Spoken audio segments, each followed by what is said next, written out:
going to show you how to make a stuffed chair.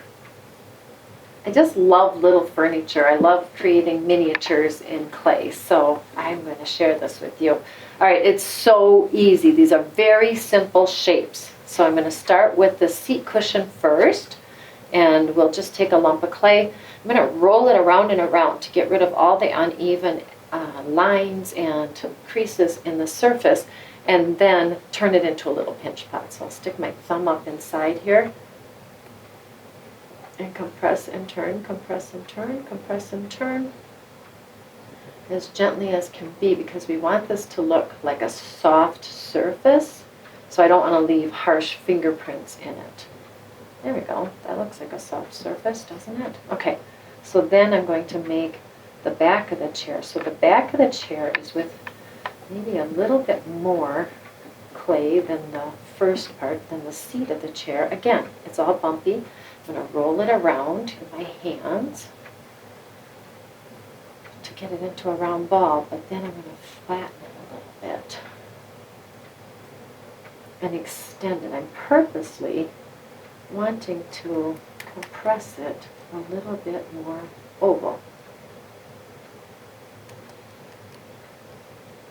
There we go. Okay, so that's going to be the back of the chair. Then we just make the arms, which again are just round beads of clay. Make sure that it's nice and round to get rid of those creases, and pat out the shape to extend it a little bit. Just going to finesse the bottom a little bit. Well, maybe I made that too narrow. I'm going to bring it out wider again, stretching it. There we go. Yeah, that fits better. See how that all fits? And we'll make another one identical to that. Roll it around, pat it out.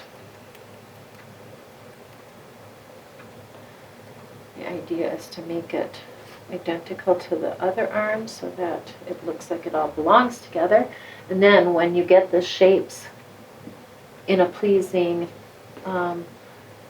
connect, like making it look like it all belongs together, that it all fits, we'll scratch and wet it. We're going to score and slip these pieces together to make sure that they are going to stay attached. So I'm using my wire brush to press that together, and score and slip, score and slip, and press that together. It's hollow out, so I can even compress a little bit from underneath. And then this one too.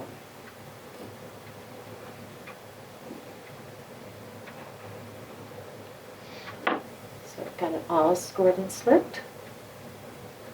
Press the parts together nicely.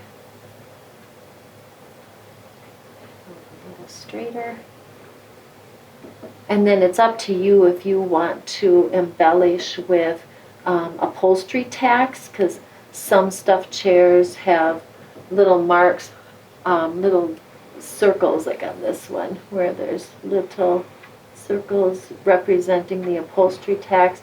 But if you don't want to, there's no need, because a lot of stuffed chairs are just sewn, the upholstery is sewn and then slipped over and attached underneath. So we can just leave it also.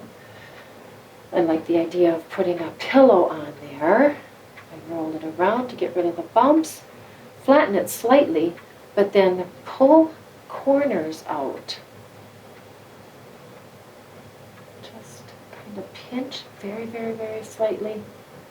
Pinch very, very slightly to get the corners so that the pillow, the middle of the pillow, looks stuffed, but the corners are sewn tightly together, so you want the corners to come together and become narrow.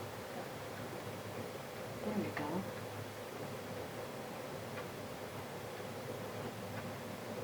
So it's got its own little pillow. And then too, it's kind of fun to roll out a piece of clay, flatten it really thin, either with a rolling pin or just in your hands, and just making this kind of round to make like a doily, an embroidered doily that used to be on the top of chairs. When I go to my godmother's house, she would have doilies over the back of all the chairs in her house, and I didn't think of it. I should have asked her if she made them all. Let's see here, I flattened it out. I just used lace to make that imprint, and then that can fit over the top. And it just has a homey feel. I'll scratch and wet that. I'm going to leave my pillow loose because I want the pillow to be able to come off, but I'm going to scratch and wet the little embroidered doily to the top. There we go. That's sweet. Thanks for watching.